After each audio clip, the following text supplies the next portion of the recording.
বাংলাদেশের ঐতিহ্যবাহী একটা জেলা চাঁদপুর, সে বালিকাণ্ড এই জেলায় না, বালিকাণ্ড সেই সেলিম আল্লাহর ওলি আমার সাথে ছিল, ছেলে মরে গেছে না, মরে গেছে। হাজীগঞ্জ থানার অন্তর্গত অলিপুরবাসী ও যুব সমাজের উদ্যোগে তাফসীরুল কোরআন মাহফিলের স্বনামধন্য সভাপতি রব্বুল আলামিন বলেন, ইন্নামা আনতা মুযাক্কির লাস্তা আলাইহিম বিমুসাইতির। হে নবী, আপনি তো একজন উপদেশক, খালি উপদেশ দিয়ে যান। আপনাকে আমি দারোগা পুলিশ করে পাঠাইনি যে পিটিয়ে মানুষ হেদায়েত করা লাগবে, কোনো দরকার নেই। কুলিল হাক্কু মির রাব্বিকুম ফামান শাআ ফালিয়ুমিন ওয়া মান শাআ ফালিয়াকফুর। হক কথাগুলো তুলে ধরবেন, যার ইচ্ছা হয় সে মেনে নেবে, যার ইচ্ছা হয় সে কুফরি করবে।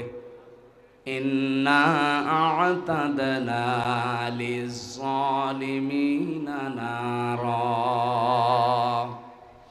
আমি আল্লাহ অবশ্যই জালেম যারা তাদের জন্য আগুন তৈরি করে রেখেছি। বলেন নাউজুবিল্লাহ। তাহলে আমাদের কাজ হচ্ছে উপদেশ দেওয়া, হিসাব আমাদের কাছে আপনাকে দেওয়া লাগবে না। ফাইন্নামা আলাইকাল বালাগু ওয়া আলাইনাল হিসাব। সূরা রদের 40 নম্বর আয়াতের শেষের দিকে আছে যে আপনার কাজ পৌঁছিয়ে দেওয়া আর আমি আল্লাহর কাজ হিসাব নেওয়া। সুতরাং হিসাব দেওয়াই লাগবে। আমি শেষ কথা আসার সময় শুনছিলাম, অমিনহা নুখরিজুকুম তারাতান উখরা। ওঠা লাগবে আবার কার কাছে? কি আর কি করার জন্য উঠবেন নাকি হিসাব দেওয়ার জন্য? বলেন তো কিসের জন্য? হিসাব দেওয়ার জন্য ওঠা লাগবে। এই জন্য আমাদের যেহেতু ওঠা লাগবে হিসাব দেওয়ার জন্যে, আর দায়িত্ব এটা আল্লাহর, আমাদের দ্বারা এটা সম্ভব না। দুনিয়া তৈরি হওয়ার পর থেকে আজকের এই দিন পর্যন্ত, এখান থেকে কিয়ামত পর্যন্ত কোটি কোটি মানুষ আসবে, এদের হিসাব ইন্নাল্লাহা সারিউল হিসাব। আল্লাহ বলেন একেবারে দ্রুতভাবে আমি হিসাব নিয়ে নেব। এ পৃথিবীর বিচার ব্যবস্থার সাথে মিলবে না।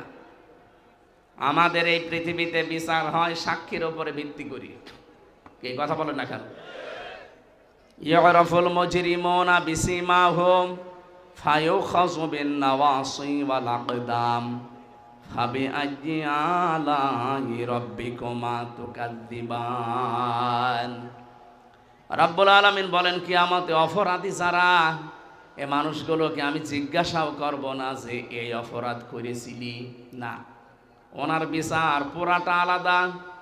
উনি শুধু আপনার অপরাধের চিহ্নগুলো এই শরীরের ভেতরে ফুটিয়ে তুলবে। এদের তাফসিরে আমি 10 প্রকার আকৃতির নাম পেয়েছি। কিয়ামতে কারো আকৃতি হবে কুকুরের মতো, কারো শূকরের মতো, কারো সাপের মতো। সাপের কাজ কি? একটা মানুষকে সবল দেয়, লোকটা মরে যায়। সাপের কোনো লাভ হয় না, মাঝখান থেকে ওর জীবনটা শেষ হয়ে গেল। বহু মানুষ এই পৃথিবীতে এমন আছে, সকালবেলা উঠেই ওর ধান্দা থাকে কার ক্ষতি করব, কিন্তু নিজের কোনো লাভ হয় না। মাঝখান থেকে একটা লোক বিপদে পড়ে যায়, তাও যেমন তেমন বিপদ না, বিশাল বিপদে পড়ে যায়। সারা জীবন তখন তার এই দুঃখের বোঝা, কষ্টের বোঝা বহন করা লাগে। মাঝখান থেকে যেই লোকটার কারণে বিপদে পড়লো, ওর কিন্তু সেরকম কোনো লাভ হয়নি। লাভ হয়েছে দুনিয়ার হয়তো কিছু। ঘরে ঘুমিয়ে আছি, কিছুই জানি না, চোখ খুলে দেখছি হাসতে। কি গো, তুই গাছ কেটেছিস? কখন? স্বপ্নে। এটা চলছিল না 11 বছর 15 বছর? এটা চলছে। আমি নিজে তো ভিকটিম, আমি দেখেছি, কিচ্ছু জানি না। বাড়ি থেকে নিয়ে গেল, পরের দিন পেপারে দেখছে যে কুষ্টিয়ার মজমপুর থেকে আমরা নিয়ে এসেছি। পুরাটা বানোয়াট, মিথ্যা কথা। এই যে মিথ্যা দিয়ে আরম্ভ হয়েছিল, পুরা 3টা বছর মিথ্যার উপরেই ছিল। আমার রিমান্ডে থেকে শুরু করে একেবারে বের হওয়া পর্যন্ত একটা কথাও কোনোদিন আমি সত্যি পাইনি। পুরাটা ওরা যা বলেছে করেছে সব মিথ্যা। যে লোকগুলো এই কাজ করি আমার এই জীবন থেকে 3টা বছর কেড়ে নিলেন, যারা এর সাথে জড়িত, কি লাভ হয়েছে আপনার? কিছু টাকা পেয়েছেন হয়তো, এছাড়া তো আমার এই কষ্ট দেওয়া ছাড়া কোনো লাভ আপনার হয়নি। সে টাকাও তো এখন আর ভোগ করতে পারেন না। 10 টাকা উপায় করলে এখন 20 টাকার ক্ষতি হয়ে যাচ্ছে। এই কথা বলেন না কেন? আমার মামলার আয়ু থেকে শুরু করে একেবারে টট্ট বটন যে কয়টা আমি চিনি, এই গত পরশুদিন একজনের খোঁজ পেলাম নাকি ক্যান্সার হয়েছে রক্তের ভেতরে। কি হবে এই লোকটার এখন? আমার বাবার কাছ থেকে আকিস গ্রুপ থেকে 32 লাখ টাকা খেয়েছিল। কত? 32 লাখ সব মিলে। না না, 32 লাখ তো আকিস গ্রুপের কাছে খেয়েছে। আমার বাবার কাছ থেকে প্রথমেই নিয়েছে 10 লাখ, বলেছে 50টা মামলা দেব, নয়তো টাকা দিন তাড়াতাড়ি। তো গ্রাম্য মানুষ তো ভয়েই দিয়ে দিয়েছে। এইভাবে এই 3টা বছর বিভিন্ন কায়দা কৌশল করে করে টাকা নিয়েছিল। সব মিলে 2 গ্রুপের কাছ থেকে আমার বাবা আর আকিস গ্রুপ মিলে আমার মনে হয় 50 লাখের উপরে খেয়েছে তারা। কি করলেন? এখন যদি রক্তের ভেতরে মানুষের 5 প্রকার ক্যান্সার হয়, ওনার তো 1 প্রকার ধরা পড়েছে। ও যা নিয়েছিলেন এখন তো 14 বংশ বিক্রি করে ঔষধের পয়সা হবে না। কি কথা বোঝেন আমার? এই জন্য অবৈধ ইনকাম যারা করে, চর্ম চোখে দেখতে মনে হয় টাকা পয়সা মাল পানি ভালোই আসতেছে, কিন্তু না, একদিক থেকে যদি আসে 10 দিকে যাওয়ার রাস্তা খুলে যায়। যারা এই যে সুদ খান, টাকা ছেড়ে রাখে, টাকা আসে নাকি এলাকায় সব নেই? এখানে যারা এই কাজে আছেন, আপনি মায়ের সাথে জেনা করছেন, আপনি যাই নাউজুবিল্লাহ বলেন আর আলহামদুলিল্লাহ বলেন, আপনি এই কাজে আছেন। এর 33টা গোনা হয় সুদ খেলে। নিম্ন গোনা মায়ের সাথে জেনা করা, আর উপরের গোনা আল্লাহ রসুলের সাথে যুদ্ধ করা। তো উপরেরটা যদি নাও করেন, অন্তত নিচেরটা তো করছেন। যারা টাকা ছেড়ে রেখেছেন, 1000 টাকা দিলে মাসে মাসে আরো 200 টাকা বেশি দেয়। যারা এ কাজ করছেন, এটা ছেড়ে দেওয়া লাগবে ভাই, নাই তো আপনার নামাজ, রোজা, হজ, যাকাত যাই করছেন, দান সাদগা, এসব মাঠে মারা যাচ্ছে। সুতরাং এইগুলো থেকে বেশি বাঁচিয়ে রাখা লাগবে না, যে নামাজ যেন অন্তত বেশি থাকে, আমার রোজাটা যেন অন্তত হয়, এজন্য সুদ ছেড়ে দেওয়া লাগবে। যারা যারা এগুলো করছেন ছেড়ে দেবেন। হাত তোলেন তো, কারা ছাড়বেন? ও, এলাকায় সুদ চলছে তাহলে, ভালোই আছে, ঠিক আছে। আপনারা যখন হাত তুললেন যে ছেড়ে দেবেন, আলহামদুলিল্লাহ। আপনি সুদের টাকা মাসে মাসে নাই 20,000 ইনকাম করলেন, দেখবেন আপনার 1 মাসে 30,000 টাকা চলে যাওয়ার রাস্তা আল্লাহ তৈরি করে দেবে। হয়তো এমন একটা অসুখ দেবে যে 20,000 টাকার ওষুধই লাগে। বলেন তো, রোগ দেওয়ার সঠিকভাবে বলবেন মালিককে। ওয়াইদা মারিদতু ফাহুয়া ইয়াশফিন, আমি যখন অসুস্থ হই আমাকে শেফা দেয় কে? ঔষধ তো একটা ওসিলা। উনি যদি বলে যে না হবে না, তামাম দুনিয়া খেয়ে ফেললো, আপনি সুস্থ হবেন না। এ বিশ্বাস আমাদের আছে তো? এই যে দোয়াটা বললাম, ওয়াইদা মারিদতু ফাহুয়া ইয়াশফিন, এটা আমাদের জাতির পিতার দোয়া, ইব্রাহিম আলাইহিস সালামের। উনি দোয়া করেছিলেন, ওয়াইদা মারিদতু ফাহুয়া ইয়াশফিন, যখন আমি অসুস্থ হই আমাকে শেফা দেয় কে? এই জন্য অবৈধ ইনকাম করে আসবেন ঠিক, এমন একটা অসুখ লাগিয়ে দেবে। 20,000 টাকা উপায় হলে দেখা যাচ্ছে 25,000 টাকা চলে যাচ্ছে বিভিন্ন রাস্তায়। নিজেকে কন্ট্রোল করেন, এরকম বড় বড় বিপদ থেকে আল্লাহ আপনাকে বাঁচিয়ে রাখবে ইনশাআল্লাহ।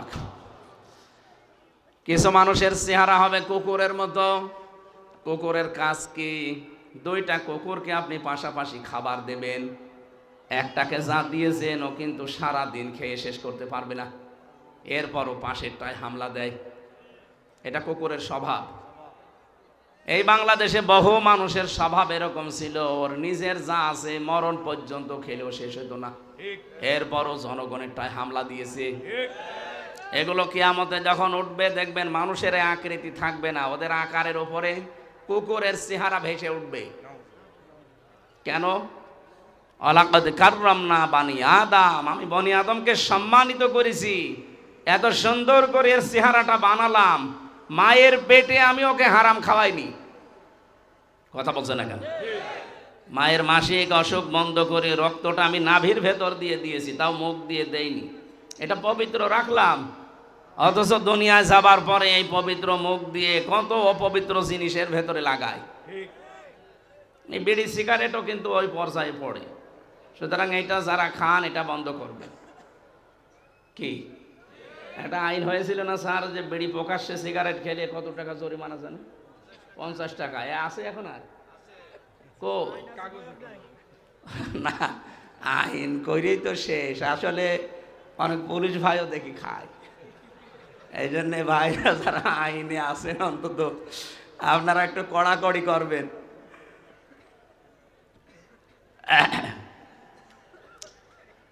3 নম্বরে কিছু মানুষের চেহারা আল্লাহ বানাবে শকুরের মতো। শকুরের কাজ কি?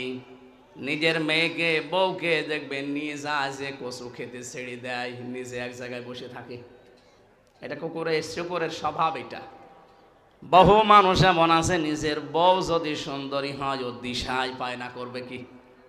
আরো সুন্দর করে বিউটি পার্লারে সাজায়, মেয়েকে সাজায়, রাস্তাঘাটে যায়, অনুষ্ঠানে যায়, বিয়ের বাড়ি যায়, নিজে এক জায়গায় বসে বসে গল্প করে। আর ওগুলো সব আল্লাহর রাস্তায় ছেড়ে দেয়। ওটা কি আল্লাহর রাস্তা? শয়তানের রাস্তা। এই পৃথিবীতে শয়তানের যতগুলো কাজ আছে তার 2 নাম্বার, শয়তানের 1 নাম্বার কাজ হচ্ছে সে অহংকারী। সে সব সময় মনে করে আমি সব, আর যা আছে সব ডিলিট। আনা খায়রুম মিনহু খলাকতানি মিন নারি ওয়া খলাকতাহু মিন তিন। এটা শয়তানের প্রথম স্বভাব। 2 নম্বরে শয়তানের স্বভাব হচ্ছে ও যৌনতা ছড়াতে ভালোবাসে। কি করে উলঙ্গ করা যায়, মানুষকে উলঙ্গ করা যায়, এই চিন্তায় থাকে সব সময়। এরকম শয়তানেরও প্রায় 7টা কাজ আছে দুনিয়াতে। ও এইগুলো করতে পারলে ওর আনন্দ লাগে। সুতরাং যারা যৌনতা ছড়াতে ভালোবাসেন, আপনি বিশ্বাস করবেন যে আপনি আর মানুষ নেই, আপনাকে শয়তান পুরাপুরি দখল করে ফেলেছে। কথা বোঝেন? আজকের এই যে ভাইস চেয়ারম্যান, উনি সাবেক, উনি যদি এখন বাড়ি যায়, বাড়িতে যাওয়ার পরে সালাম দিয়েছে স্ত্রীকে, ওনার বউ যদি বলে ওই কুকুরের বাচ্চা, ওনার রাগ হবে না? জ্ঞানী মানুষ হলে রাগ হবে না, চিন্তা করবে কি গো, এ তো শিক্ষিতা মেয়ে, এ ধার্মিক বংশের মেয়ে, আর আমার কোনোদিন মুখের ওপরে মুখ তুলে কথা বলে না, আজকে আমারে গালি দিচ্ছে। ঠিক করে জিনে ধরেছে। কিসে ধরেছে? নাই তো গালি দেওয়ার কথা না। আপনি যখন দেখবেন যে আপনাকে যৌনতা ছড়িয়ে আপনি ভালো লাগছে, নিজের গোপন অঙ্গগুলো মানুষকে দেখাতে আপনার আনন্দ লাগে, মজা লাগে, আপনি বুঝবেন শয়তান আপনাকে দখল করে ফেলেছে। কথা বুঝতেছে? লাগবে না আর, বসে। কিয়ামতের ওই কঠিন ময়দানে আল্লাহ রাব্বুল আলামিন মানুষকে যখন বিচারের জন্য ডাকবেন, তখন তার এই আকৃতিটা পুরা পাল্টিয়ে ফেলবেন। এত সুন্দর করে সম্মান দিয়ে বানালাম, তোরে এখন কুকুর বানাবো, শূকর বানাবো, সাপ বানিয়ে দেব না, এটা মানায় না। এই জন্য চেহারার ভেতরে এইগুলো আল্লাহ ফুটিয়ে তুলবেন। আজকে এখানেই যদি কেউ কুকুরের আকৃতি পেয়ে যায়, বলেন তো ওসি সাহেব ওরা আমির হামজা হোক, এখানে আপনি আসতে দেবেন? কি মনে হচ্ছে আপনার? কয়েকটা মানুষ এখানে আমরা মাত্র বসে আছি, নাই 5000 মানুষ হবে। এর ভেতরে কুকুরের শূকরের আকৃতি পেরে যদি আপনি এখানে উঠতে না দেন, কিয়ামতে কোটি কোটি মানুষ থাকবে। এর ভেতরে আমার আল্লাহ আপনার চেহারা শূকরের মতো বানিয়ে দেবে, কুকুরের মতো বানিয়ে দেবে। মানুষ দেখেই বুঝবে যে এই ধরনের অপরাধী ছিল। 2 নম্বরে কোরআনে পেয়েছি সূরা ইয়াসিনের ভেতরে, ওয়ামতাজুল ইয়াউমা আইয়ুহাল মুজরিমুন। হাসরের ময়দানে আল্লাহ নিজে একটা ঘোষণা দেবেন, হে অপরাধী যারা, পাপিষ্ট যারা, আমার নেককার বান্দাদের থেকে আলাদা হয়ে যা। আজ হয়তো আমার অপরাধগুলো শরীরে লেখা নেই, এজন্য অনেকে টের পায় না। কিয়ামতে কিন্তু এগুলো সব লেখা থাকবে, কে কোন ধরনের অপরাধ করেছে। ময়দানে মাহশারে যদি আল্লাহ বলে, হামজা আজকে আমার নেককার বান্দা বান্দিদের থেকে তুই বের হয়ে যা, কি অবস্থার তৈরি হবে ওইটা সামনে নিয়ে আপনি বলেন। এজন্য হক কথাগুলো আমার ছড়ানো দরকার। আপনি যদি মেনে নিতে পারেন তো ভালো, আপনার কপাল খুলবে। যদি মেনে নিতে না পারেন, আপনার জন্য আল্লাহ আগুন তৈরি করে রেখেছে। ইন্না আ'তাদনা লিয-যালিমিনা নার। আল্লাহ বলেন আমি নিজে তার জন্য আগুন তৈরি করে রাখলাম। বলেন নাউজুবিল্লাহ। তাহলে আপনাদের দায়িত্ব চুপ থাকা আর শোনা, আর আমার দায়িত্ব পৌঁছিয়ে দেওয়া সঠিকটা। আমি সেই নিয়ত নিয়েই বসেছি। আজকের আলোচনাটা হেদায়েতমূলক আমি করব ইনশাআল্লাহ। আমাদের আজকের বিষয় হচ্ছে সমন্বয়। কি বললাম? বলেন না কেন? কি সমান না? আজকে যে তেলাওয়াত করলাম সূরা সেজদা 18, 19, 20 এতগুলো আয়াত আমি কোনো তাফসীর মাহফিলে পড়ি না, খুব পড়লেও এক আয়াতের অর্ধেক পড়ি। আজকে পুরা 3 আয়াত পড়েছি, সময় পেয়েছি, এই জন্যে থাকবে তো ইনশাআল্লাহ। হ্যাঁ, আমরা তাফসীর আকারে কথা বলব। সমন্বয় যেহেতু বলেছি, আমরা সেজদা সূরা সেজদা থেকে পড়েছি। এত বড় একটা সুন্দর সূরা, সূরা সেজদা 30টা আয়াত আছে, 3টা রুকু আছে। পুরা কোরআন শরীফের ভেতরে 30 আয়াত বিশিষ্ট সূরা আমি পেয়েছি 2টা, সূরা মুলুক আর সূরা সেজদা। বিশ্বনবী সারাটা জীবনে এই 2টা সূরা পড়িয়ে তারপরে ঘুমাতেন। বলেন সুবহানাল্লাহ। এত দামি সেজদা, নাম শুনলেই বোঝা যাচ্ছে এর ভেতরে এমন একটা কিছু আছে যেটার উপরে আমার আল্লাহ খুশি হয়। সেজদা এত দামি জিনিস, কোনো মানুষ যদি সেজদা না দেয়, আমার আল্লাহ পাক এই পৃথিবীতে সবচাইতে বেশি রেগে থাকে তার উপরে। ও চাঁদপুরবাসী, আমরা অনেক মানুষ এখানে আছি, সুস্থ সবল থাকার পরও আমরা নিজেরা আল্লাহকে সেজদা দেই না। তাফসীরের ভেতরে একটা ঘটনা পড়েছি, এই এদিকে তাকান। শয়তান মানুষের রূপ ধরেছে একবার, আল্লাহর এক বান্দার সাথে দোস্তি করেছে, সারাদিন তার সাথে চলাফেরা করে, ওঠা বসা করে, বন্ধুত্ব করে ফেলেছে। হঠাৎ সন্ধ্যার পরে যতদূর গেছে আর আসা সম্ভব হয়নি, এক গাছের নিচে আশ্রয় নিয়েছে। হঠাৎ করে শয়তান ডাক দিয়ে বলে, বন্ধু আমি আজকে আর তোমার সাথে থাকতে পারলাম না, আমি বিদায় নিলাম। কেন? সারাদিন তো কথাবার্তায়, ওঠা বসায়, চলাফেরায় তো ভালোই ব্যবহার ছিল, বন্ধুত্ব হয়েছিল, চলে যাবেন কেন? এবার প্রশ্ন করছে, কি তুমি আমার চিনতে পেরেছো? বলে না, আমি শয়তান। কে? লোকটা বলছে, কি আশ্চর্য, আপনি পরিচয় যখন দিয়ে দিলেন, আপনাকে দেখে তো আমার ভয় লাগার কথা, আর আপনি আমারে ফেলে রেখে চলে যেতে চান কেন? শয়তান জবাব দিয়েছে, বন্ধু আমি শুধু একটা সেজদা লঙ্ঘন করেছি। কয়টা? আল্লাহ বলেছিল আদমকে সেজদা দাও, আমি দেইনি। একটা সেজদা লঙ্ঘন করার কারণে যদি আল্লাহ আমার উপরে গজব নাজিল করে, 2টা জিনিস থেকে আল্লাহ আমাকে চিরবঞ্চিত করে দিয়েছে। 1 নম্বরে কোনোদিন আল্লাহ আমাকে ক্ষমা করবে না, 2 নম্বরে কোনোদিন তিনি আমাকে জান্নাতে দেবে না। এই মোবাইল বন্ধ করে রাখেন।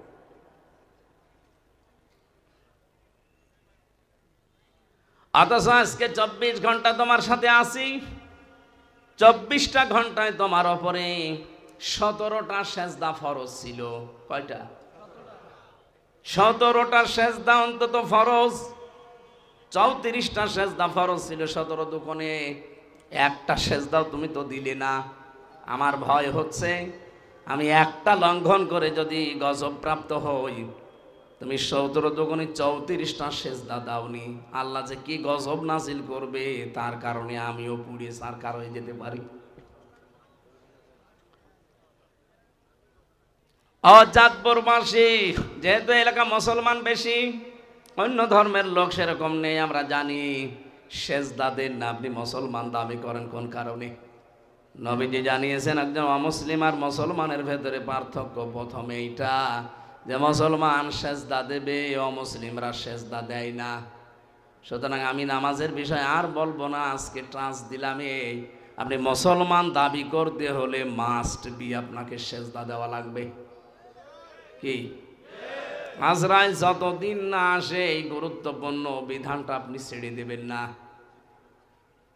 সেজদা যদি কেউ ছেড়ে দেয় ফরজটা, তাহলে আল্লাহ বলেন আমি নিজে ওর দায়িত্ব ছেড়ে দেই। আল্লাহ যদি আপনার দায়িত্ব ছেড়ে দেয়, আপনি এক সেকেন্ডও শুদ্ধভাবে চলতে পারবেন না। এই যে চলাফেরা করেন, মনে করছেন আমার বাবার দেওয়া শরীরে চলি, এক পা ফেলতে হলে প্রতিটি কদমে আল্লাহর ফেরেশতার সাহায্য লাগে। প্রত্যেকটা কদমে কদমে আল্লাহ ফেরেশতা দিয়ে রেখেছেন। যদি ওনারা দায়িত্ব পালন না করে আপনি হাঁটতেও পারবেন না। এই জন্য আল্লাহ জানিয়েছেন আমি যখন দায়িত্ব ছেড়ে দেব তখন পদে পদে বিপদে পড়বে। আমি মাঝে মাঝে এই শব্দটা নিয়ে ভাবি যে আমরা বেঁচে আছি এটা একটা আশ্চর্য, আমরা মরে যাই এটা স্বাভাবিক। মানুষ মরবে এটা স্বাভাবিক বিষয়, মানুষ মরেই যাবে, কিন্তু যে বেঁচে আছি এটাতে কতগুলো অর্গান কাজ করছে আমার এই 3.5 হাত বডিতে। এই যে কথা বলতে পারি, এক একটা কথা বিজ্ঞান এখন প্রমাণ করছে। খলাকাল ইনসান আল্লামাহুল বায়ান, এই আয়াতের তাফসিরে পড়েছি এক একটা কথা তৈরি হতে 27টা স্তর পার করা লাগছে। এতটুকু একটা কণ্ঠ, এই জায়গায় 27টা স্তর পার করে একটা কথা তৈরি হয়। আমি যখন ভেতর থেকে মনে করি যে কথা বলবো, এই কথাটা ভেতরে 27টা ধাক্কা লাগে। কত? 27টা স্তর পার করে শেষ পর্যন্ত মুখ দিয়ে বের করে দিচ্ছে। তাফসীরের ভাষা হচ্ছে প্রতিটি স্তরে একজন ফেরেশতা বসে আছে। এর কাছে ও ওর কাছে, ও ওর কাছে ভাবে দিতে থাকে। সর্বশেষ এসে একজন ফেরেশতা বলে যা কথাটা বের করে দিলাম। যদি একজন ফেরেশতাও দায়িত্ব পালন না করে আপনি জীবনও কথা বলতে পারবেন না, শুধু গা গো শব্দ করবেন। কথাটাই যদি এই হয়, বাকি এখনো যেগুলো আছে এগুলো আরো গুরুত্বপূর্ণ।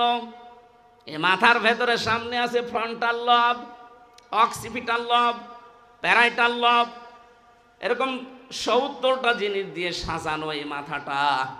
এক একটা বিষয়ের উপরে 6টা 8টা 12টা করে তার দেওয়া আছে। এই মুহূর্তে আপনার ঈমান আরো বেড়ে যাবে। কি ঘিসিমিসি করা আছে এর ভেতরে। প্রত্যেকটা তার আমাদের এই শরীরের 24 ঘন্টা কাজ চালাচ্ছে। একটা তার যদি আল্লাহ অকেজো করে দেয় আপনি পাগল হয়ে যাবেন। অনেকে বলে না যে তার কাটা, এমনি বলে। হালকা যদি একটু আপনার ঢিলা হয়ে যায়, কাটা না, তারটা যদি ঢিলা হয়ে যায় আপনি পাগল হয়ে যাবেন। নিজের পায়খানা নিজে খাবেন। রাব্বুল আলামিন বলেন আমি সবগুলো আমার ফেরেশতা দিয়ে তোর শরীরটাকে চালাচ্ছি। এই জন্য তুই বেঁচে আসিস এটা আশ্চর্য, তুই মরে যাবি এটা স্বাভাবিক। আল্লাহ দায়িত্ব নিয়ে নিয়েছেন এই ফরজ সেজদার কারণে। যারা সেজদা দেয় না আল্লাহ বলেন ওর দায়িত্ব আমি নেই না, ছেড়ে দেই। বলেন নাউজুবিল্লাহ। এরকম বহু কথা তাফসীরের ভাষায় শুধু সেজদার নামকরণে লেখা আছে। এত গুরুত্বপূর্ণ একটা বিধান সেজদা। কি বললাম? মানুষের এই 3.5 হাত বডির ভিতর তাকালেই বোঝা যায় যে মানুষকে আল্লাহ বানিয়েছে সেজদা দেওয়ার জন্য। এই হাত দিয়ে, কপাল দিয়ে, নাক দিয়ে এই পৃথিবীতে আর কোনো সৃষ্টি সেজদা দিতে পারে না। গাছও সেজদা দেয়, খালি লম্বা হয়, ছায়াগুলো লম্বা হয় বিকাল বেলা, ওইটা ওর সেজদা। গরুগুলোও সেজদা দেয়, রাতের বেলা জাগর কাটে, এইটা ওর সেজদা। এক কথা বুঝতেছেন? কিন্তু আমাদের মতো এইভাবে সেজদা পৃথিবীর কোনো সৃষ্টি দিতে পারে না। এই জন্য আমাদের দাম এত বেশি। এখন সেজদায় আপনি দেন না, আপনার দাম তো কুকুরের চাইতে খারাপ হয়ে যাবে। আজকে থেকে ফরজ সেজদা আর ছেড়ে দেবেন? আলহামদুলিল্লাহ। আমরা 18, 19, 20 এই সূরা থেকে পড়েছি, এবার তেলাওয়াত করছি তাফসীর করার জন্য। রব্বুল আলামিন বলেন আফামান কানা, না আফামান কানা নাই তো, আফামান কানা মুকমিনান কামান কানা ফাসিকা লা ইয়াস্তাবুন। হে নবী, এই পৃথিবীর মানুষগুলো কি মনে করে যারা ঈমান এনেছে আর যারা পাপাচার পাপিষ্ঠ এরা সমান? না, এরা কখনো সমান না। পৃথিবীতে যারা ইমানদার আর যারা ইমান আনে নাই এরা আল্লাহর কাছে কখনো সমান না। এই জন্য আমরা যারা এই দেশে ইমান আছে, ইমানের দাবি আমরা যারা মানতে পারি, বিশ্বাস করে নিতে পারেন যে মানুষগুলো এখনো ইমান আনে নাই, অথচ ইমান আনার পরও অনেকে ইমানের দাবি পূরণ করে না, তারা আর আমরা জীবনেও সমান। বলেন বলেন। লা ইয়াস্তাওয়ি আসহাবুন নারি ওয়া আসহাবুল জান্নাহ, আসহাবুল জান্নাতি হুমুল ফাইজুন। কখনোই সমান না, যারা জাহান্নামে যাবে আর যারা জান্নাতে যাবে এরা কখনো সমান না। যারা জান্নাত পাবে এই মানুষগুলোর জীবন সফল। ও চাঁদপুরবাসী, হেদায়েতের নিয়ত কথাগুলো শোনেন। এ পৃথিবীর ময়দানে সফল আমার আল্লাহর দৃষ্টিতে ওই লোকটা, সফলতা পেয়ে গেছে ওই লোকটা ফামাং যুহজিহা আনিন নার ওয়া উদখিলাল জান্নাতা ফাকাদ ফাজ। সূরা আলে ইমরানের 185 নম্বর আয়াতের মাঝের অংশে আছে, রব্বুল আলামিন বলেন, যেই লোকটাকে আমি আল্লাহ আস্তে আস্তে জাহান্নামের কাজগুলো ছেড়ে দেওয়ার তৌফিক দেই, জান্নাতের কাজগুলো আস্তে আস্তে করার সুযোগ করে দেই, এই লোকটার জীবন সফল। আপনি এখন নিজের কি ভাবেন তো, জাহান্নামের কাজ কি আপনি ছেড়ে দিতে পারছেন? জান্নাতের কাজের দিকে কি এগিয়ে যেতে পারছেন? এটা প্রথম অর্থ। দ্বিতীয় অর্থ হচ্ছে চূড়ান্ত সফলতা ওই মানুষ পাবে যাকে জাহান্নামের আগুন থেকে মুক্ত করে আমি আল্লাহ জান্নাতি বলে ঘোষণা দিয়ে দেব। আসল হার জিতের খেলা পৃথিবীর ময়দানে হয় না। ইয়াউমা ইয়াজমাউকুম লিয়াউমিল জামঈ যালিকা ইয়াউমুত তাগাবুন। আসল হার জিত হবে কিয়ামতের ওই কঠিন ময়দানে। ওই দিন কেউ একজন আর একজনের সমান হতে পারবে না। সুতরাং আসল হার জিত যেহেতু সামনে আসতেছে, এইটার জন্য এখন থেকেই প্রস্তুতি নেওয়া আমাদের। যারা ফাসেক ফুজ্জার, যারা গুনাহগার, যারা ইমানদার, যারা মুমিন, আপনি এদের কাজকর্ম, কথাবার্তার, অ্যাক্টিভিটিস, এদের বিশ্বাস কোনোটা এক সমান পাবেন না। পুরাটা দেখবেন এদের সব দুই রাস্তায়, কোনদিন এরা এক রাস্তায় এদেরকে আপনি পাবেন না। যারা ইমানদার এই মানুষগুলো কোনদিন অনর্থক কথা এবং কাজ করে সময় নষ্ট করবে না। ভালো করে বুঝবেন, এদিকে তাকান। ওয়াল্লাযীনা হুম আনিল লাগবি মুরিদুন। সফল কাম মুমিন যারা, তারা কখনো অনর্থক কথা কাজে এরা সময় নষ্ট করে না। অনর্থক কথার কাজ কি? যেই কথা বলতে গেলে চিন্তা করা লাগে যে কথার দ্বারা দুনিয়া আখিরাতে কোনো উপকার আছে, যদি দেখেন না, সঙ্গে সঙ্গে সেখানে থেমে যাওয়া লাগবে। কোনো কাজ করতে গেলে যদি দেখেন এই কাজে আমার দুনিয়া আখিরাতের কোনো উপকার আছে, যদি দেখেন না, আপনি সঙ্গে সঙ্গে নিজেকে থামিয়ে ফেলবেন। এই মুরিদুন, লাগবুন, এই শব্দগুলোর ব্যাখ্যা আমি বিভিন্ন তাফসীরের সাথে মিলিয়ে দেখেছি। পৃথিবীতে সবচাইতে বড় অনর্থক কাজ হচ্ছে আল্লাহর জমিনে মানুষের তৈরি করা আইন কায়েম করার চেষ্টা করা। এটা এই দেশের মানুষকে আমরা বোঝাতে পারছি না। কোরআনের পাখি 50টা বছর চেষ্টা করেছিল এটা বোঝানোর, যে আপনারা লাগবন থেকে বিরত থাকেন, অনর্থক কাজ থেকে, অনর্থক কর্ম থেকে নিজেকে বিরত রাখেন, নয়তো সফল হতে পারবেন না। এটা 50টা বছর তিনি একটা কথা বুঝিয়েছেন। চামড়া আমাদের এত মোটা, গন্ডারের মতো, কাতো কত দিলে নাকি 3 দিন পরে টের পায় গন্ডার। এক লোক শ্বশুর বাড়ি যাচ্ছিল, রাস্তার পাশে দেখছে একটা গন্ডার বাঁধা। গন্ডার কি কাতো কত দিয়েছে? কাতো কত বোঝেন না? দেখে না, গন্ডার হাসে না। 3 দিন পরে শ্বশুর বাড়ি থেকে আসার সময় দেখছে গন্ডার হাসতেছে। ডাক দিয়ে বলে, বন্ধু, 3 দিন আগে তোমারে কাতো কত দিলাম, তখন তো হাসলে না, এখন হাসতেছ। গন্ডার বলে, বন্ধু, এই 3 দিন পরে চামড়া ভেদ করে আমার কাতো কত লেগেছে। গন্ডারের কাতো কত লাগে কয়দিনের ভেতরে, আর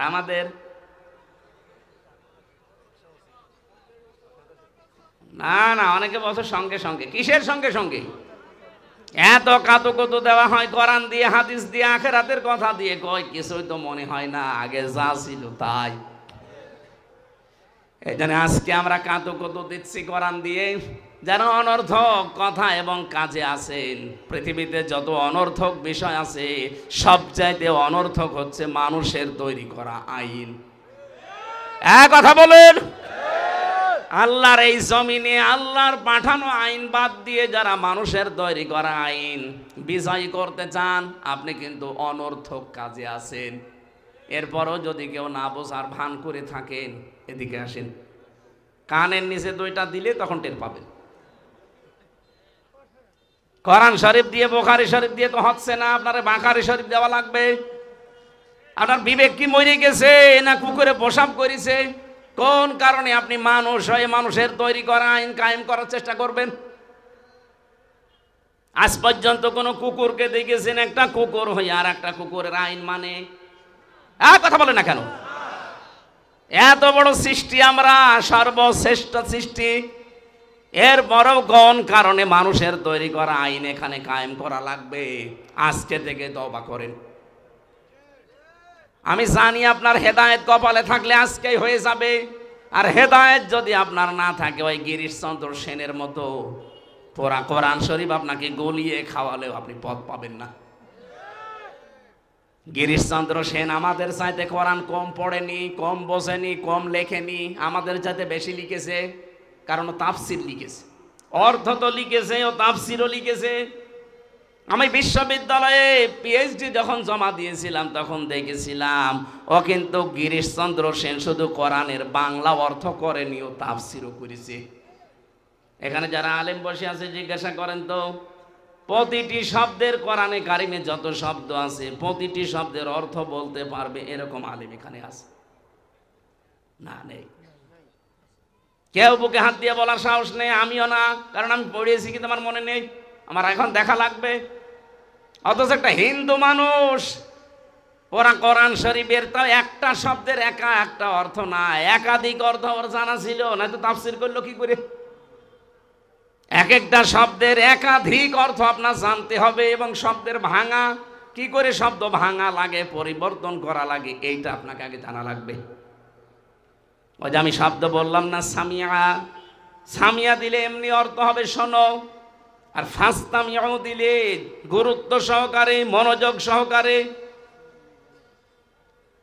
মানিত্তাবাআল হুদা বিগাইরিল কোরআন আদাল্লাহুল্লাহ, তিরমিজি শরীফের হাদিস। নবীজি বলেন, কোরআনে কারিম বাদ দিয়ে যদি হেদায়েত পাওয়ার জন্য পৃথিবীর কোন জায়গায় কেউ যায়, তার মন যতই ভালো থাক, আদাল্লাহুল্লাহ, আল্লাহ নিজে তাকে দায়িত্ব নিয়ে গোমরা বানিয়ে দেবে। শব্দটা কিন্তু আদাল্লাহ ইয়াউদিল্লু, এটা বাবে ইফাল, আসল শব্দ দল্লা, দল্লা ইয়াউদিল্লু।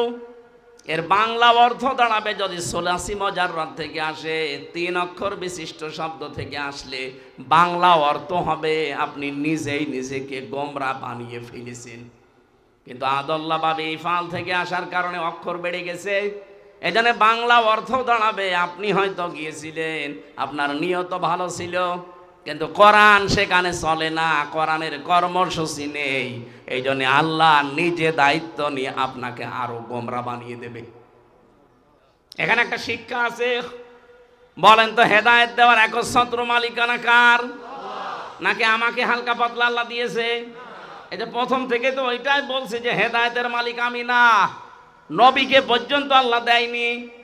ইন্নাকা লা তাহদি মান আহবাবতা ওয়ালাকিন্নাল্লাহা ইয়াহদি মান ইয়াশা ওয়া হুয়া আ'লামু বিল মুহতাদিন। হে নবী, আপনি যাকে ভালোবাসেন তাকে হেদায়েত দিতে পারবেন না, আমি আল্লাহ যাকে পছন্দ করি তাকে দেই, আর আমি জানি যে হেদায়েত পাবে কে। আ'লামু ইসনে তাফসীর।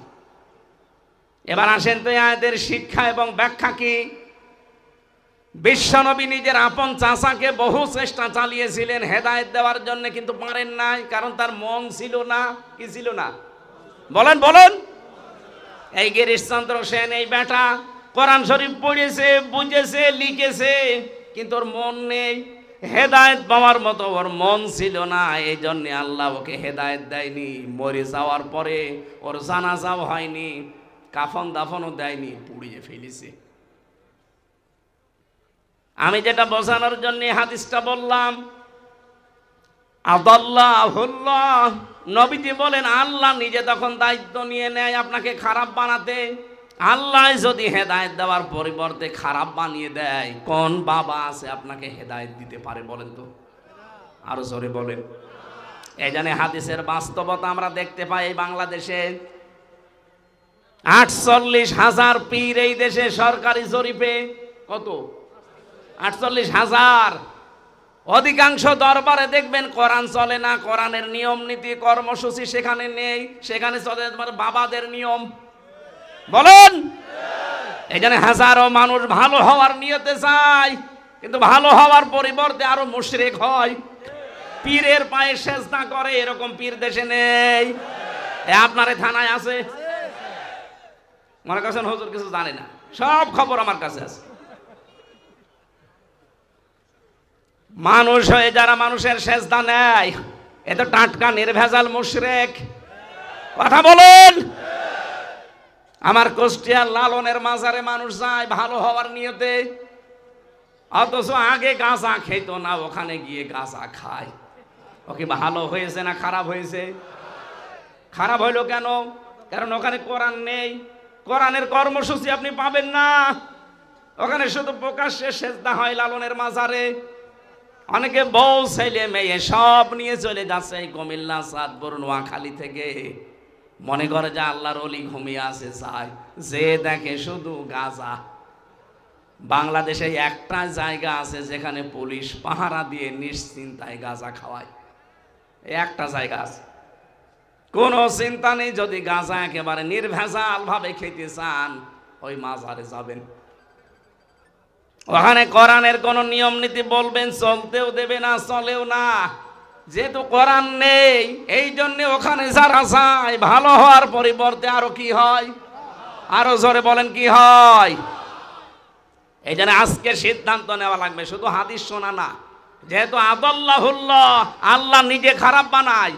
বাংলাদেশে যেই দরবারে কোরআন চলে না, কোরআনের নিয়ম নীতি নেই, ওই দরবারের প্রতিষ্ঠাতা যদি আমার বাবাও হয়, আমি ওখানে আর নেই। বলেন, এটা মানা যাবে না ইনশাল্লাহ? এই থানা থেকেই শুরু করবেন নাকি এই থানা এসব নেই? আছে। দ্বিতীয় পয়েন্টটা বলি নাকি এটা বাদ দিয়ে দেব?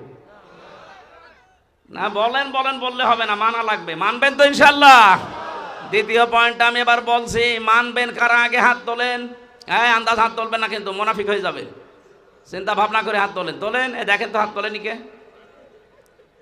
আলহামদুলিল্লাহ। এই যে একজন হাত তোলেনি, তো ওটা তোলার দরকার নেই, থাক। বাকিগুলো মানে কিনা দেখেন।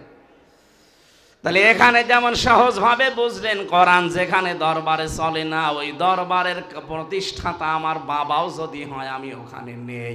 আমি থাকলে আমাকে খারাপ বানিয়ে দেবে কে?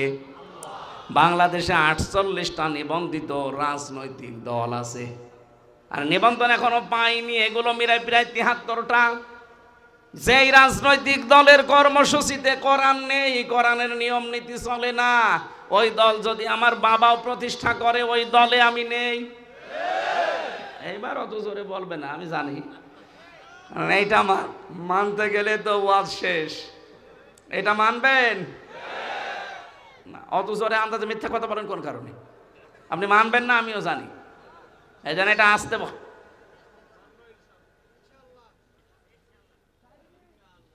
অন্তত এই সামিয়ানার নিচে যারা আছেন তারা তো বলেন যে কোরআন যেই দলে নেই, ওই দল যদি আমার বাবাও তৈরি করে থাকে, ওই দলে আমি আজকে থেকে আর নেই। কারণ ওখানে যদি আমি থাকি, আমাকে গোমরা বানিয়ে দেবে কে? জান, ওয়াজ হয়ে গেছে, এবার মোনাজাত করে দিই। যে না মানে এর চাইতে আর কি দামি ওয়াজ আছে বাংলাদেশে দেখান, আমি সেই ওয়াজ করব। ওয়াজ হয়ে গেছে না? মেনে নিতে পারলে এটাই যথেষ্ট। সারা বাংলাদেশে আমি এই হাদিসটা বলেছি, মানুষ যেভাবে হাত তুলে কথা দেয়, সব মানুষ যদি এই কথাটা ঠিক রাখতে পারতো, এদেশের সামনে কোরআনের রাজ কায়েম হওয়া কোনো ব্যাপারই না, কারণ কোরআন যেখানে নেই আমি সেখানে নেই। তাহলে অনেক দল এমনি মাইনাস হয়ে যাওয়ার কথা না।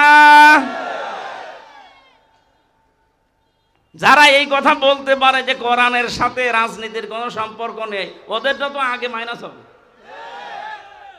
অথচ আমার এই ছোট্ট মাথায় কোরআনে কারিমে রাজনৈতিক কথা আমি পেয়েছি 903 জায়গায়, এই না 918 জায়গায়, 918 জায়গায় ডাইরেক্ট ইনডাইরেক্ট মিলিয়ে আছে রাজনীতি করা লাগবে কোরআন দিয়ে। আর যেই মানুষটা বলে যে কোরআনের সাথে রাজনীতির কোনো সম্পর্ক নেই, ওর পেটে বম মারেন। কোরআন মানে কি বলতে পারবে না। কোরআন মানে কি? বহুল পঠিত পাঠ্য, এটা বলতে পারবে?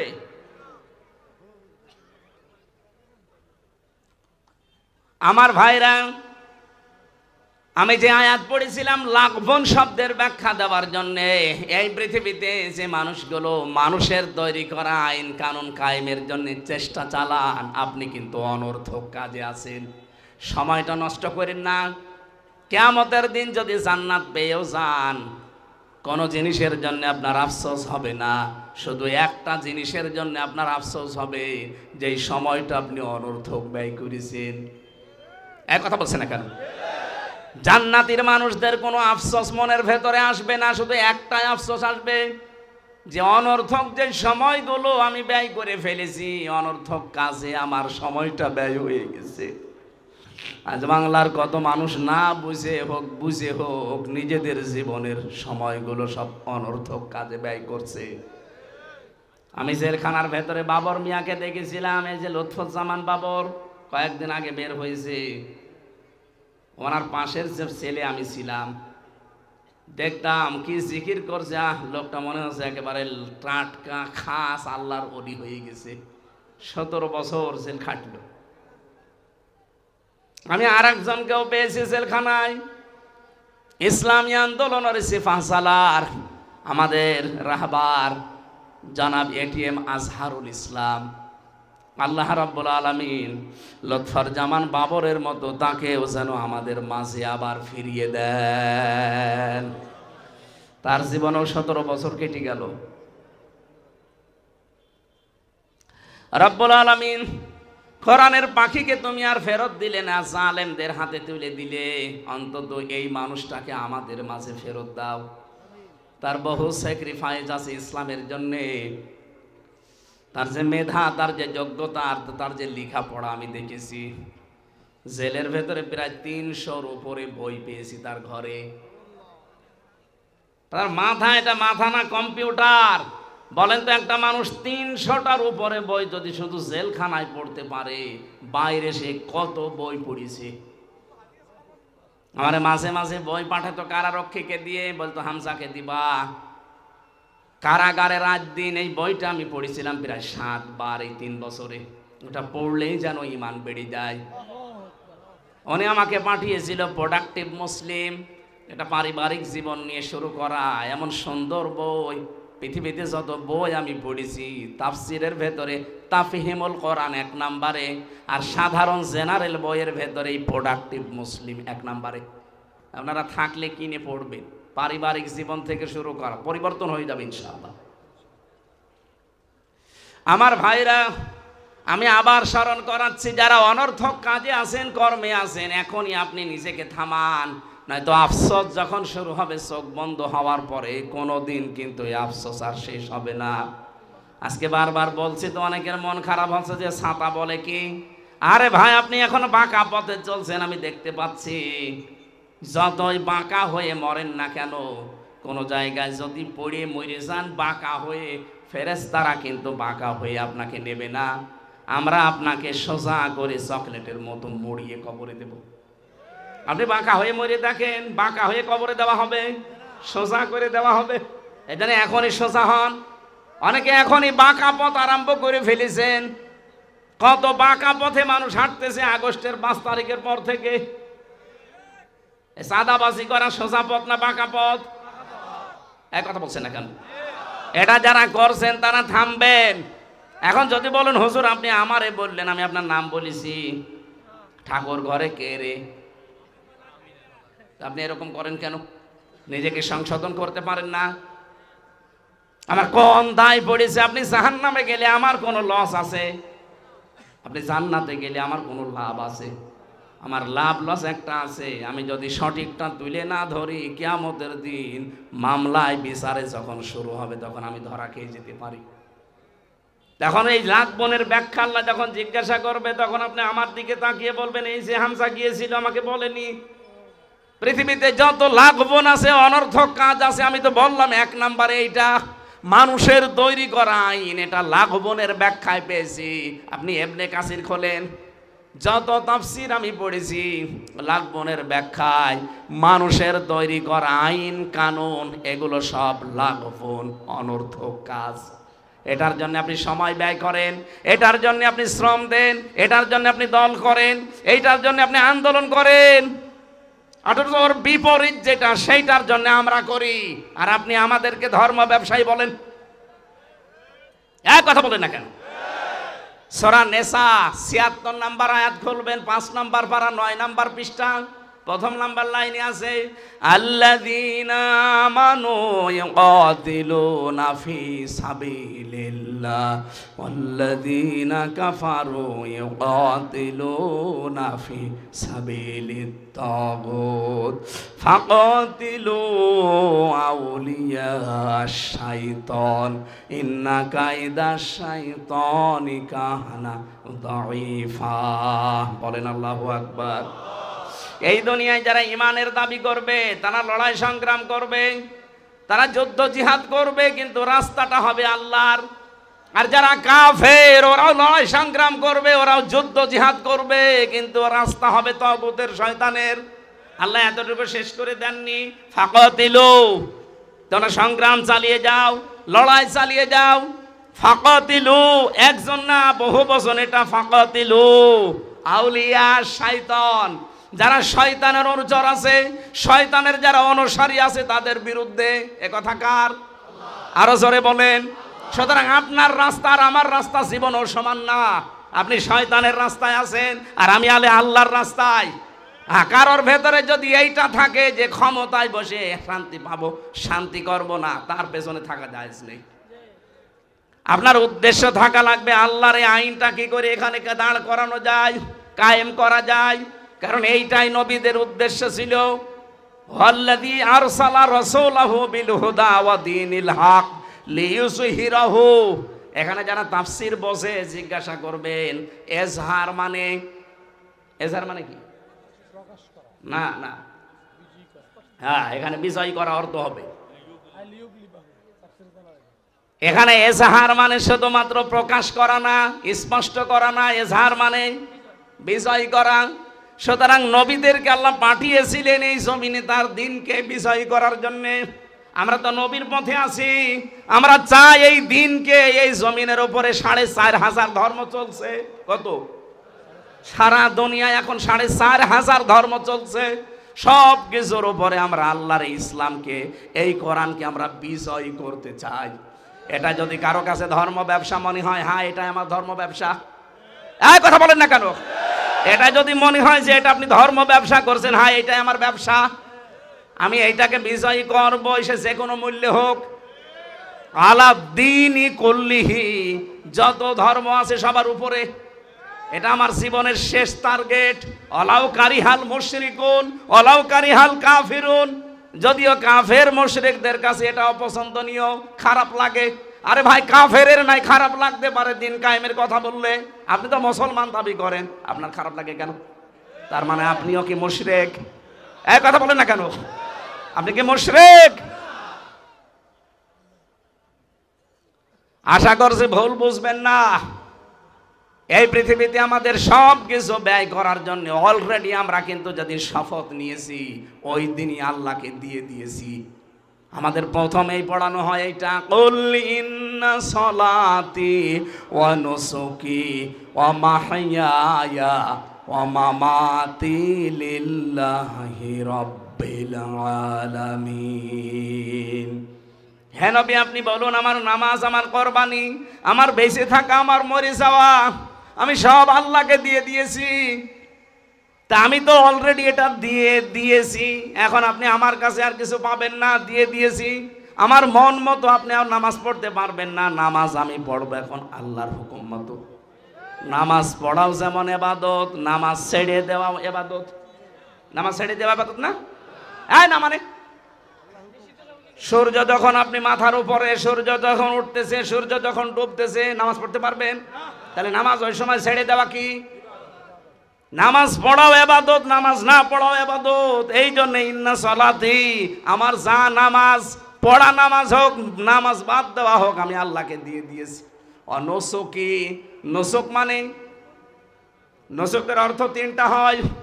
এক নম্বরে নসুক মানে কোরবানি, দুই নম্বরে নসুক মানে হজের ক্রিয়াকলাপ, তিন নম্বরে নসুক মানে ইবাদত বন্দেগী। এই তিনটা অর্থই আছে তাফসিরে। তার মানে আমার কোরবানি, আমার ত্যাগ তিতিক্ষা, আমার রক্ত প্রবাহ করা, যা করব আমি সব আল্লাহকে অলরেডি দিয়ে দিয়েছি। আমি যে বেঁচে আছি, আমি যে মরে গেছি, সব আমি আল্লাহর জন্য দিয়ে দিলাম। এই অবস্থায় যদি আমি মরণের বিছানায় আষাঢ় খেয়ে পড়তে পারি, রাব্বুল আলামিন বলেন আল্লাযীনা তাতাওয়াফাহুমুল মালাইকাতু তাইয়্যিবিনা ইয়াকুলুনা সালামুন আলাইকুম উদখুলুল জান্নাতা বিমা কুনতুম তা'মালুন। এভাবে সব আমি আল্লাহর জন্য নির্ধারিত করে দিয়ে, নিবেদিত করে দিয়ে যদি মরণের বিছানায় আছাড় খেয়ে পড়ি, আপনার মতো আমি পড়বো না। পরে আমি পড়েছি, রাব্বুল আলামিন এবার একটা দুইটা না হাজার হাজার ফেরেশতা পাঠিয়ে বলবে তাজ্জিবিনা, পবিত্রকরণ হয়েছে তোমার জীবনের। এখানে পবিত্রকরণ শব্দের ব্যাখ্যায় আমি পড়েছি শুধুমাত্র এই পোশাক আশাক আর শরীর পবিত্র না, চিন্তার পবিত্রতা, আমলের পবিত্রতা, বিশ্বাসের পবিত্রতা, খাবারের পবিত্রতা, কর্মজীবনের পবিত্রতা, সব আমি পবিত্র করে এরপরে আষাঢ় খেয়ে পড়লাম। ফেরেশতারা এসেই বলবে সালাম, শান্তি আল্লাহর বান্দা তোমার উপরে, উদখুলুল জান্নাহ, ওই যে প্রবেশ করো জান্নাতে, বিমা কুনতুম তা'মালুন, যে কাজগুলো দুনিয়ায় করতে, এর প্রতিদান স্বরূপ আল্লাহ তোমারে ওই জান্নাত দিয়ে দিয়েছে। জান্নাতি মানুষ আর জাহান্নামী মানুষের বিপরীতটা আছে জাহান্নামী মানুষের ক্ষেত্রে। আল্লাযীনা তাতাওয়াফাহুমুল মালাইকাতু যালিমি আনফুসিহিম ফালকাবুস সালামা মা কুন্না না'মালু মিন সু বালা ইন্নাল্লাহা আলিমুম বিমা কুনতুম তা'মালুন। যারা জাহান্নামী মানুষ এরাও পড়বে, যারা জালেম বিছানায় পড়ে যাবে, যেমন মরণের বিছানায় আছাড় খেয়ে পড়বে, ফেরেশতারা বলবে কি ব্যাপার, কি খবর, এখন তোমার এই মন্দ কাজগুলোর মজা এখন সামনে তুমি পাবে। চাঁদপুরবাসী, সামনে এই দুইটা রাস্তায় খোলা আছে, কার জন্য কোনটা আছে নিজে আপনি টের পাচ্ছেন।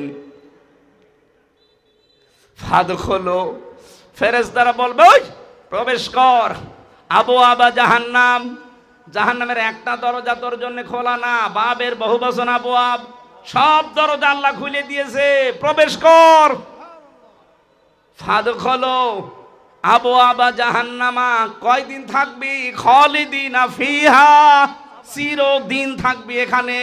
কুল্লামা আরাদু আই ইয়াখরুজু মিনহা উইদু ফিহা, বারবার ওরা বের হওয়ার জন্য চেষ্টা করবে, কিন্তু আবার তাদেরকে আল্লাহ ফিরিয়ে দেবে।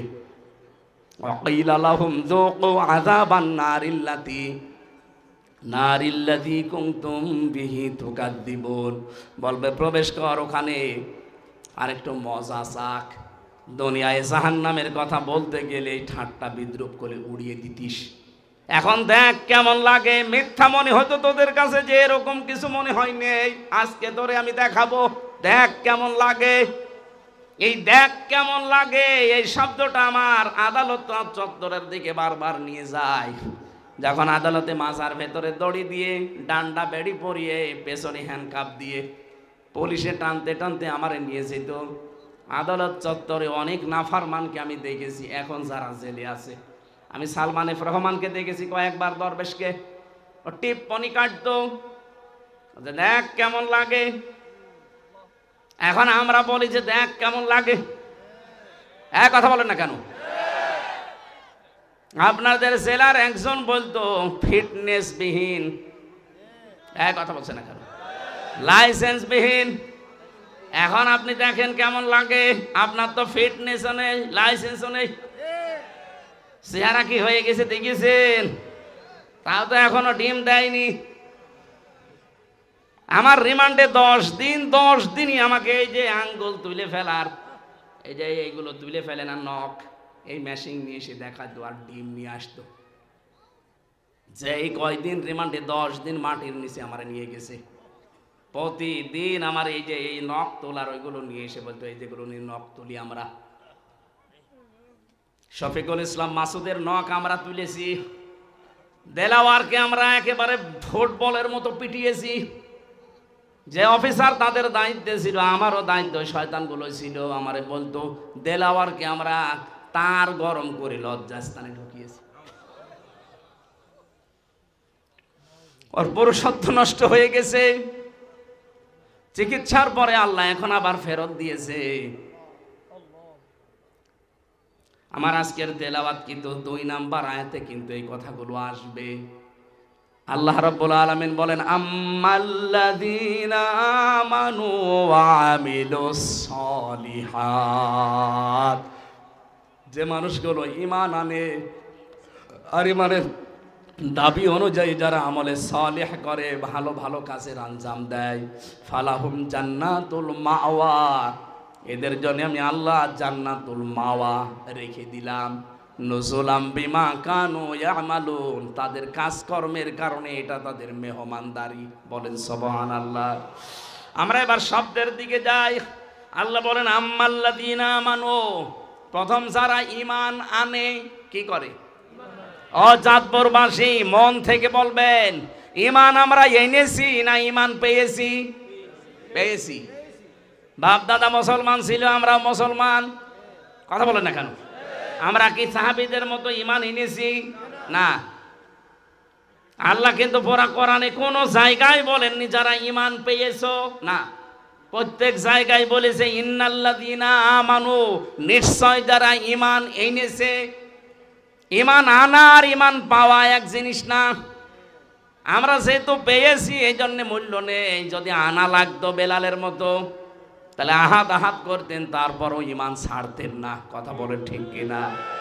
এবার আমার প্রশ্ন, ঈমান আনতে হলে কিন্তু একটা কাজ করা লাগে, তার নাম তাগুত ছেড়ে দেওয়া।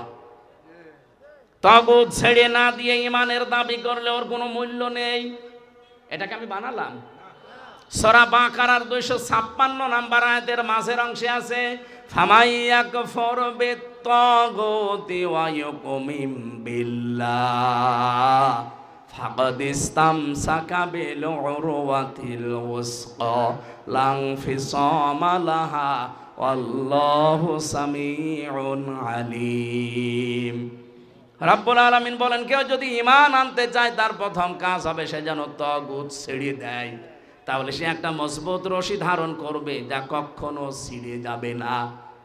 এই বাংলাদেশের দিকে তাকান, যারা ঈমান এনেছে কিন্তু তাগুত ছেড়ে দেয়নি, তাদের ঈমানের কোনো মূল্য আজ নেই। বাইতুল মুকাররমের ইমাম তাগুত ছেড়ে না দিয়ে ঈমান এনেছিল, বাতাস পাল্টিয়েছে, সেও পাল্টিয়ে গেছে। কথা বলুন।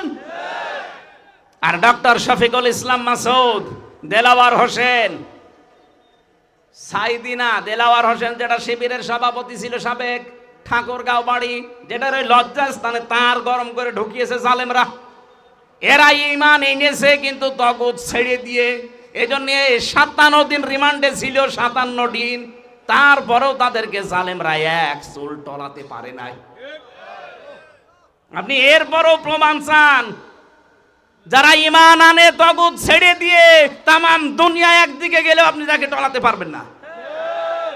আপনি দেখেন না দেলাওয়ার হোসেন সাইদি 13 বছর জেল খেটেছে লোকটা, এক চুলও টলেনি। আমি তো ছিলাম শেষের দিকে, তাকে পেয়েছি আমি একদিন 10 মিনিট মাত্র। এখনো পর্যন্ত যে ঈমান তার ছিল, অথচ ধরা পড়ার পরে তাকে অফার দিয়েছিল। আমারে বলতো হামজা প্রথমেই আমার অফার দিয়েছিল যে আপনি জামাত ইসলাম ছেড়ে দেন, আপনি নিজে একটা রাজনৈতিক দল খোলেন, অথবা নিজেই আপনি পীর হয়ে যান, হাজার হাজার মুরিদ আপনার হবে, কিচ্ছু চিন্তা নেই আপনার, এই জেলেও আর যাওয়া লাগবে না। ওই সময় যদি এটা করতাম, এই 13 বছর আমার জেল খাটা লাগতো না। উনি যেহেতু ঈমান এনেছিলেন কিন্তু তাগুত ছেড়ে দিয়ে, এই জন্য টলাতে পারে নাই। আর যারা ঈমান এনেছে কিন্তু তাগুত ছেড়ে দিয়ে না, এই মানুষগুলোর ঈমান আজ টিকে নেই। এই ফরিদউদ্দিন মাসুদ ওর ঈমান টিকে আছে, ওরে আপনি এক জায়গায় নিয়ে 2টা বাড়ি দেবেন, ও আপনাকে বাপ বলতে যে চাচা বলে ফেলবে। জেলখানায় বহু আলেমকে দেখেছে ঈমান টিকিয়ে রাখতে পারে নাই, শেষ পর্যন্ত অনেককে তারা রবের জায়গায় বসিয়ে ফেলেছে। আজকে আমি দুপুরবেলা ছিলাম কুমিল্লা সদর দক্ষিণ না কোথায় যেন, মুফতি জসিমউদ্দিন রহমানী হাফিজাহুল্লাহ, উনি আমার আগে কথা বলছিলেন, এক জায়গায় ছিলাম আমরা। ওনার যে ঈমান, ওরকম ঈমান এই দেশে হাজারো আলেমেরও নেই। উনি ঈমান এনেছে তাগুত ছেড়ে দিয়ে, আর আমরা অনেকে আজ ঈমানের দাবি করি তাগুতের সাথে মিলে থেকে। না তো কোনো মানুষ ওলামা লীগ করতে পারে একজন আলেম হয়ে? আমাকে যেই দিন ধরে ওই দিন রিমান্ডে এই শেখ ইমরান, এই শয়তান এসপি, এই শয়তান আমারে প্রথম দিন রিমান্ডে বলেছিল যে আপনাকে যা বলতে বলছি এইগুলো শুধু বলবেন জামাত ইসলামের বিরুদ্ধে, আকিজ গ্রুপের বিরুদ্ধে, আর আপনি দেশের বিরুদ্ধে এই এই কাজ করেন, এগুলো আমরা পয়েন্ট আকারে লিখেছি, 13টা পয়েন্ট লিখেছিল। বলছে এটা শুধু আদালতে যে ম্যাজিস্ট্রেটের কাছে বলবেন, আপনাকে কালকে ছেড়ে দেব। মানে না, শুধু ছেড়ে দেব তা না, আমার অফার দিয়েছিল যে আমার কুষ্টিয়া বিশ্ববিদ্যালয়ে আপনাকে উলামা লীগের সেক্রেটারি বানিয়ে দেব। মানে সব তো ওদের হাতের ভেতরে। ওই সময় যদি মেনে নিতাম, মালও কামাতে পারতাম, আগে কি সুন্দর মাল কামাইতাম, ওইটাও কামাতে পারতাম। 3 বছর আমার এই ফাঁসির কন্ডেম সেলের ভেতরেও থাকা লাগতো না, কিন্তু আমার ঈমানটা চলে যেত। কথা বলছে না কেন? পুরা একেবারে টাটকা বেঈমান হয়ে যেতাম না? এখন আমার এই আপার সাথে পালানো লাগতো। কথা বলছে না কেন?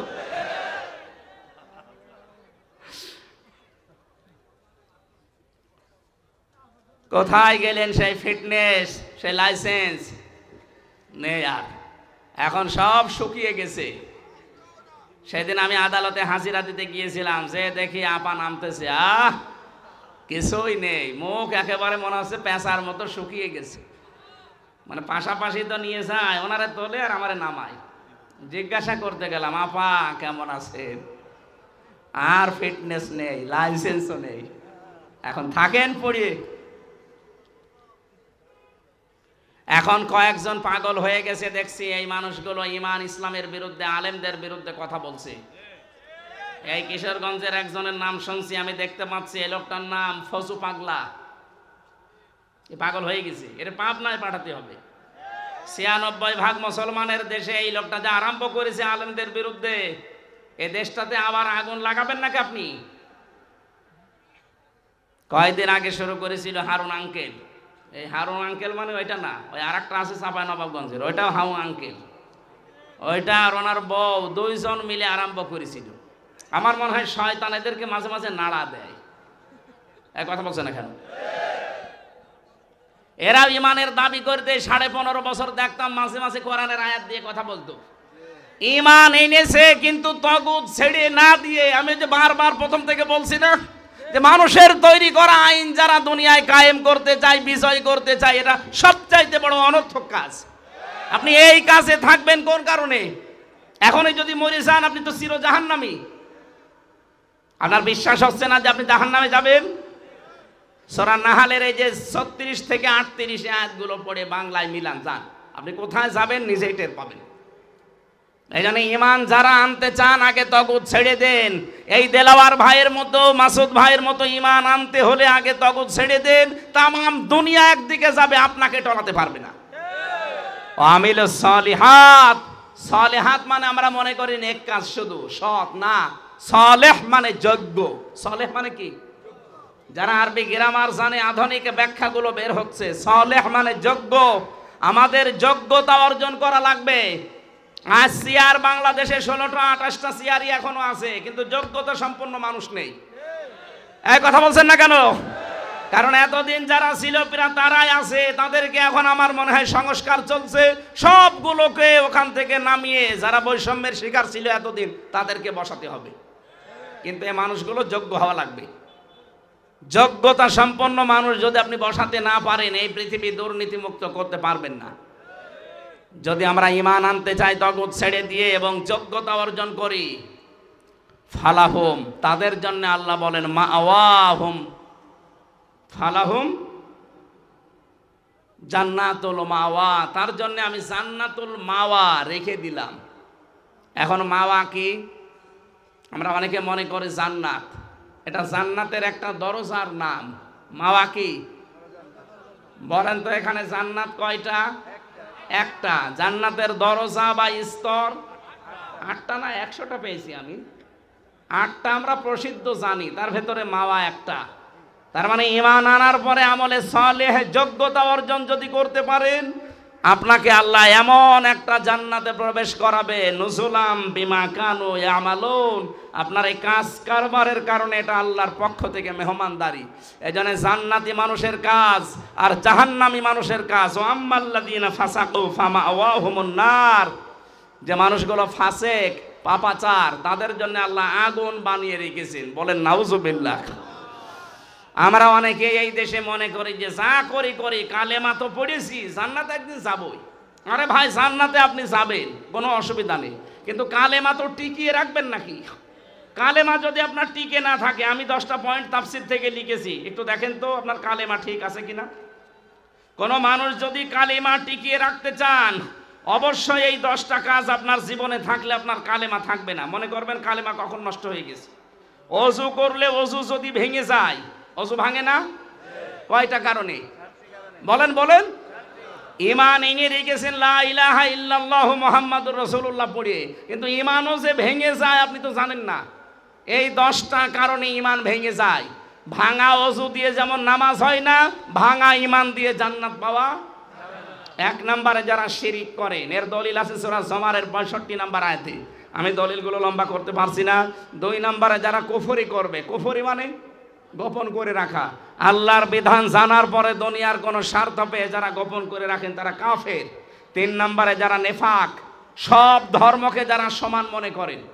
এই ফজু পাগলা কালকে এই বক্তব্য দিয়েছে, যেটা আমার বাংলাদেশ সব কিছু এই দেশে সমান, ইসলামও জান, ওই সনাতন ধর্মটা। সনাতন ধর্ম বলতে উনি বুঝিয়েছেন হিন্দু ধর্ম না ভাই।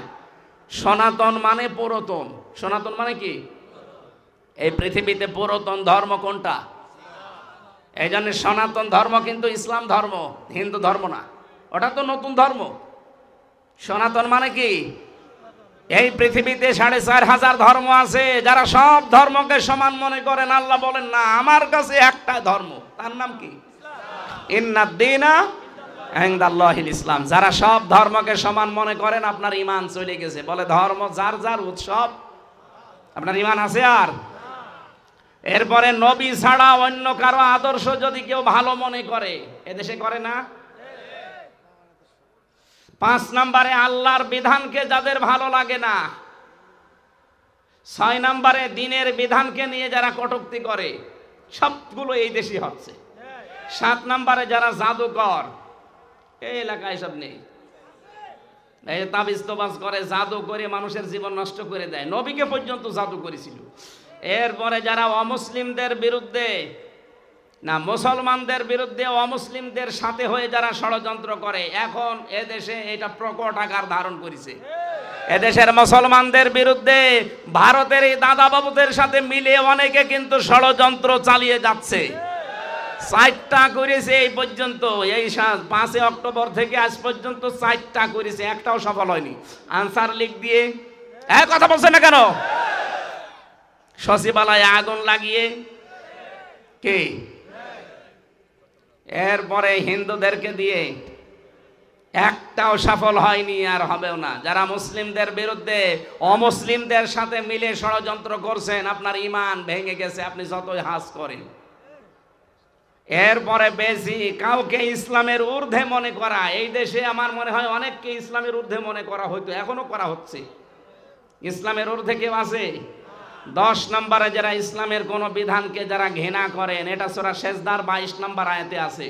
আমি ব্যাখ্যাগুলো আর লম্বা করতে পারছি না, কারণ আমি এমনিতে অসুস্থ। আমরা যে কথাগুলো বললাম, আমার ঈমান যেন ভেঙে না যায়। ভেঙে গেলে আপনি যতই লা ইলাহা ইল্লাল্লাহ বলেন, আপনাকে জাহান্নামে আল্লাহ পাঠাবে। বের হতে চাইবেন, আল্লাহ বের হতে দেবে না। এই আয়াতগুলো আমাদের বাস্তব জীবনে আল্লাহ যেন সেট করার তৌফিক দেন। কাফের এবং ইমানদার দুইটা পথ আলাদা। আমরা ইমানদারের পক্ষে আছি, কাফেরদের বিপক্ষে আছি। আল্লাহুম্মা আমিন। লা ইলাহা ইল্লা আনতা সুবহানাকা ইন্নী কুনতু মিনাজ জালিমিন। রব্বুল আলামিন, অলিপুর, হাজীগঞ্জ, জজ্জাদপুর, একটু তাকাও। হাজারো বান্দা বান্দি আমরা বসে বসে কোরআনের সঠিক কথাগুলো তুলে ধরার চেষ্টা করেছিলাম। যেগুলোই বুঝলাম, শুনলাম, আমাদের জীবনে আমল করার তৌফিক দাও। এ মাহফিলের সওয়াব তুমি যদি দিয়েই থাকো, কোটি কোটি গুণে বাড়িয়ে দাও। কিয়ামতের দিন আল্লাহ যিনি সুপারিশ করবে, নবীর রওজায় পৌঁছিয়ে দাও। দুনিয়ার মাটির নিচে যারা ঈমান নিয়ে ঘুমিয়ে আছে, এদেরকে মাফ করে দাও। তোমার যে বান্দার মাধ্যমে এখানে এসেছি, এলাকার সন্তান সোহেল ভাই, আল্লাহ তাআলা কত যুবককে সাথে নিয়ে এলাকার মানুষদেরকে নিয়ে কোরআনের আয়োজন সাজিয়েছে। আল্লাহ, আমরা কিচ্ছা কাহিনী গল্প মানুষের বানানো তৈরি করা কিছুই বলি নাই, চেষ্টা চালিয়েছি কোরআনের হক কথা বলার। যতটুকু বললাম আমাকে সব প্রত্যেককেই তুমি মেনে চলার তৌফিক দাও। যে বাড়িতে এসে বসেছিলাম, এ বাড়ির একজন অসুস্থ, শেফায়ে কামেলা আজেলা নসিব করো আল্লাহ। ওয়াইদা মারিদতু ফাহুয়া ইয়াশফিন, আমি যখন অসুস্থ হই তুমি তো শিফা দাও। জালেমের জেলখানায় 3টা বছর তুমি দেখতে পেয়েছো ওদের আচরণ কি। খাওয়া দাওয়া চিকিৎসা কিছুই ঠিক ছিল না। 24টা ঘন্টা ওরা আলেমদেরকে তালাবদ্ধ করে রাখতো। আমি এই জন্য অসুস্থ হয়ে গেছি। আল্লাহ, তুমি আমাকে আগের অবস্থায় আবার ফিরিয়ে দাও। আমার ডায়াবেটিসটা তুমি দূর করে দাও। এটা কন্ট্রোলে আসতেছে না, মেহেরবানি করে তুমি আমাকে বাঁচাও। এলাকায় মাটির নিচে যত মানুষ ঘুমিয়ে আছে, আল্লাহ কোরআনের ইজ্জতে মাফ করে দাও। প্রশাসনের যে ভাইগুলো এসেছে, এদেরকে সহি সালামতে দায়িত্ব পালন করার সুযোগ দাও। আল্লাহ তাআলা, কত মুরব্বী, কত সম্মানিত মানুষ, বিশেষ করে সভাপতি একজন আলেম, যত মানুষ এখানে আলেম বসে আছে, জ্ঞানী মানুষ আছে, এদেরকে তো মোমের মতো বানিয়ে দাও। বারাকাল্লাহু লানা ওয়া লাকুম ফিল কোরআনিল আযীম। জান্নাতি আর জাহান্নামী মানুষ কখনো সমান না। আল্লাহ, তুমি আমাদের কাজ কারবার আলাদা করে দাও। কখন মরণ চলে আসে আমরা জানি না, যখনই আসবে যেন পড়তে পারি লা ইলাহা ইল্লাল্লাহু মুহাম্মাদুর রাসূলুল্লাহ।